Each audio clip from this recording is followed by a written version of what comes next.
E aí, galerinha do sexto ano? Bom, hoje a gente vai dar continuidade ao capítulo 4.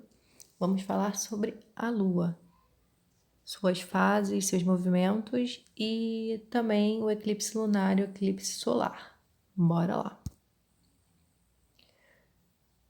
A Lua, ela é um satélite natural da Terra. Ela não possui luz própria, tá? O que a gente observa é nada mais do que a luz proveniente do Sol, tá? Ela vai refletir a luz do Sol. Então, ela é iluminada pelo Sol, não possui condições para a vida, é redonda. Por mais que a gente olhe para o céu às vezes e observe um formato, o formato que a gente observa nada mais é do que o formato da parte que é iluminada, tá? Mas ela é redonda. A gente vai ver mais isso mais para frente. E apenas conseguimos ver um lado dela, tá? Devido aos movimentos de rotação e também o movimento de revolução que ela vai exercer, que eu vou explicar a seguir. Tá, mas a gente não consegue ver atrás da Lua. O lado oposto a gente chama de lado oculto da Lua, a gente não consegue ver. Bom, então, como eu falei, ela vai exercer movimentos, tá? Assim como a Terra. Relembrando a aula passada, eu falei para vocês que a Terra vai exercer o movimento de rotação e o movimento de translação. Lembrando que o movimento de rotação da Terra, ele tem em torno de 24 horas, tá? Um dia. A Lua, ela vai fazer o mesmo movimento de rotação, que vai ser girando, né, em torno de si mesma, só que vai ter uma duração de 28 dias, tá? E, além disso, ela vai exercer um movimento de revolução, que nada mais é do movimento dela ao redor da Terra. Vou tentar marcar. Então, pontilhado, vocês conseguem observar que está a Lua, do lado direito, e aqui está a Terra em azulzinho. A Lua, ela vai fazer um movimento de revolução, tá? Ao redor da Terra. E, além disso, ela vai entrar nessa órbita da Terra. Então, tem a órbita da Lua e a órbita da Terra. E elas vão fazer um movimento de translação, que nada mais é do que um movimento ao redor do Sol, acompanhando a Terra, tá? Duração de 365 dias, um ano.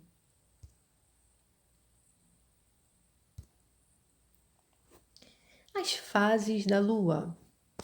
Eita. Bom, nós só conseguimos observar a parte iluminada, mais uma vez.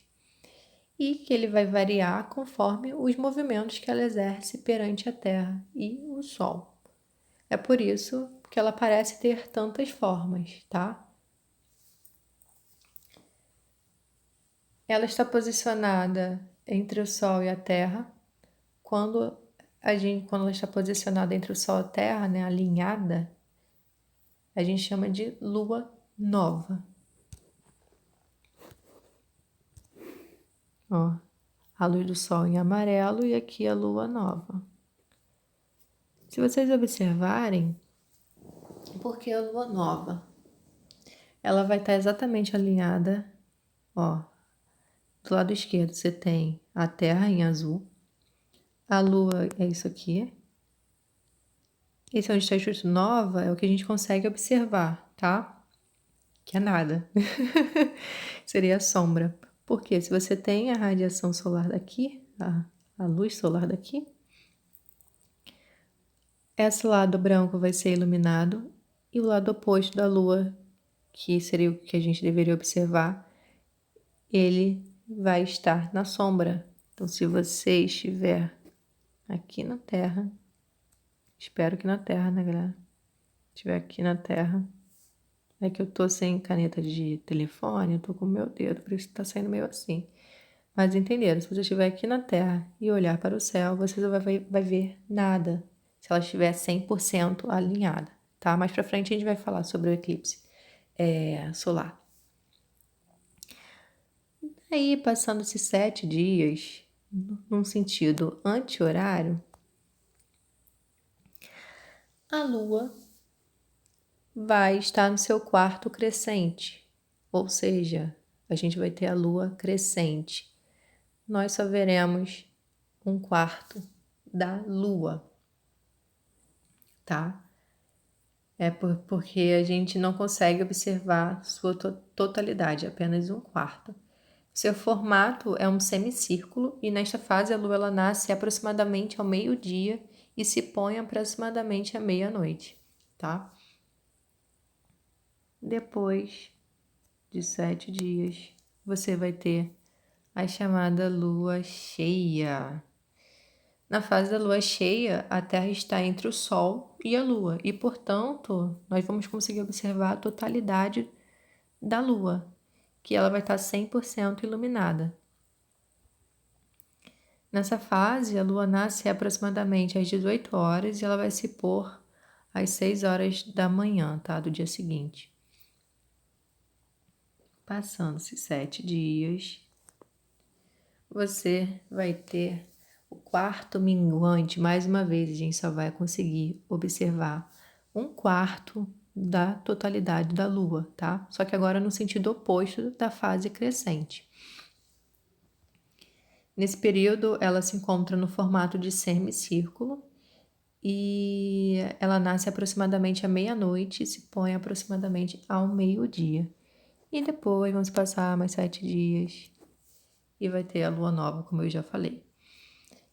Então, como eu falei, a lua ela vai ter o movimento de rotação e o movimento de translação e o movimento de revolução, tá? No caso, a revolução e a rotação são 28 dias. Então, vai ser o tempo, esse movimento que eu estou mostrando aqui, que é o movimento de revolução, que a Lua ela vai se apresentar como se estivesse de vários formatos, né? São várias formas, mas na verdade é a mesma Lua, tá? E como são 28 dias, se são 4 luas, se a gente dividir 28 por 4, dá 7. Então, a cada 7 dias, nós veremos uma lua diferente, tá?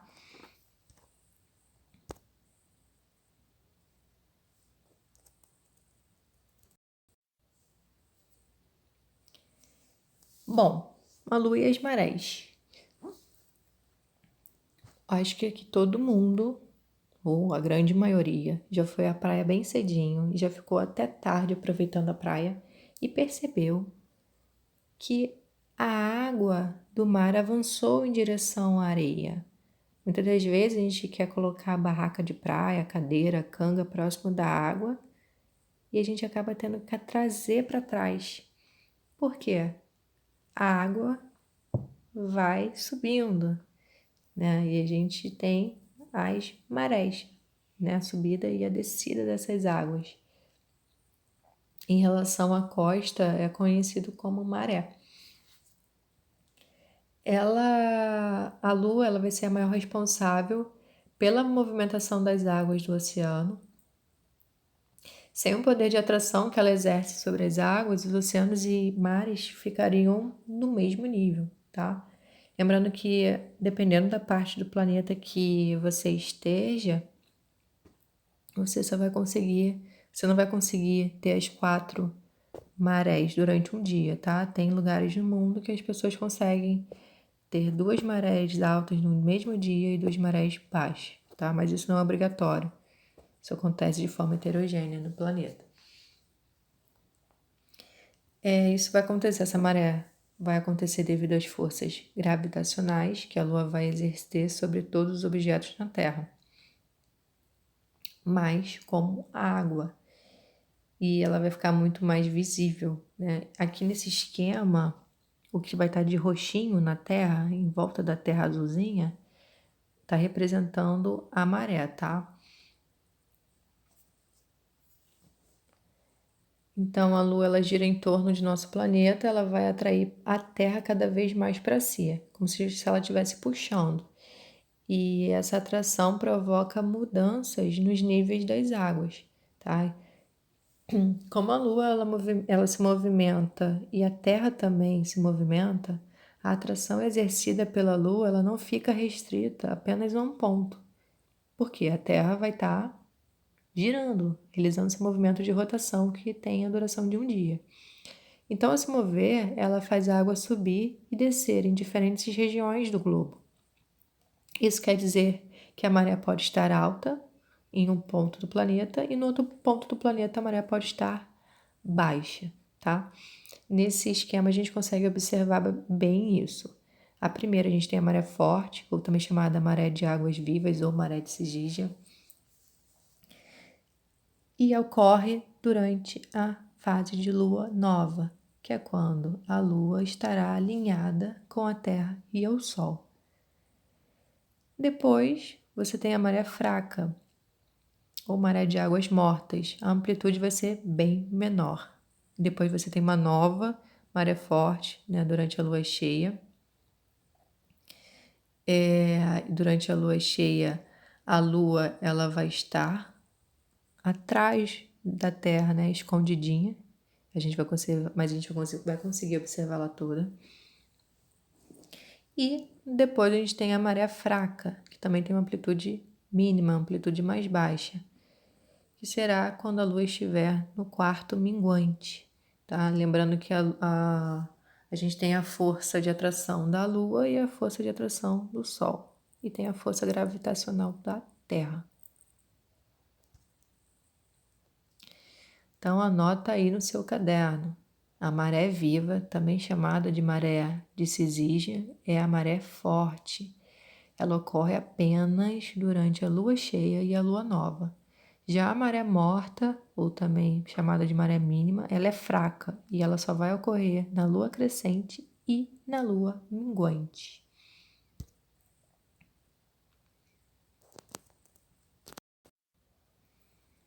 E agora sobre eclipse. O eclipse é um fenômeno astronômico marcado pelo escurecimento parcial ou total de um determinado astro em virtude da passagem de algum corpo celeste em frente a uma fonte de luz, ou seja, ao Sol. E a gente tem o eclipse solar e o eclipse lunar, tá? Primeiro, o eclipse solar, ele pode ser, mais uma vez, total ou parcial, o que significa que a Lua ela pode cobrir 100% Sol, mas durante esse movimento a gente vai conseguir observar ainda partes do Sol, tá? Mas se a gente tem um eclipse solar 100%, o que significa que a Lua ela vai ficar entre a Terra e o Sol, e eles estarão extremamente alinhados, 100% alinhados. Se isso ocorrer, a gente não vai conseguir observar nada, tá? Se for 100%, se for o eclipse total solar. E ocorre apenas durante a lua nova. E aqui está o esquema. A lua, no centro, ela vai ficar entre o Sol e a Terra, né, alinhada. Se vocês perceberem, ela vai estar exercendo uma sombra na Terra. Então, se a gente olhar para o céu, se a gente estiver na Terra, obviamente que estaremos. Ninguém aqui é ET. Então, a gente da Terra olhando para o céu, a gente não vai conseguir observar nada se ela estiver 100% alinhada. Se for parcial, a gente consegue observar alguma coisa, como eu mostrei na imagem anterior, tá? Mas se for 100% eclipse solar, a gente não vai conseguir observar nada. E o eclipse lunar, ele vai ocorrer durante a lua cheia, tá? Então, toda a superfície lunar ela vai ser coberta pela sombra da Terra, porque a Terra ela vai estar lá escondidinha, atrás da Terra. A Terra ela vai estar entre o Sol e a Lua. Essa imagem vai mostrar o eclipse lunar parcial, tá? E aqui o esquema. A Lua está aqui do lado direito, vai estar escondida. Ela vai estar numa parte que a gente chama de umbra, ela vai estar na sombra. Então, a gente não vai conseguir, não vai conseguir observar É claro que quando eu falo em eclipse, depende muito em que parte do globo terrestre você estará, tá? Tem regiões que não conseguem ver todos os eclipses, ou se ocorrem uma vez no ano, de não sei quantos e quantos anos, tá? Não é uma coisa tão fácil de se acontecer, porque requer um alinhamento. O eclipse lunar ele vai ocorrer apenas durante a lua cheia, tá? Então é muito específico. É isso.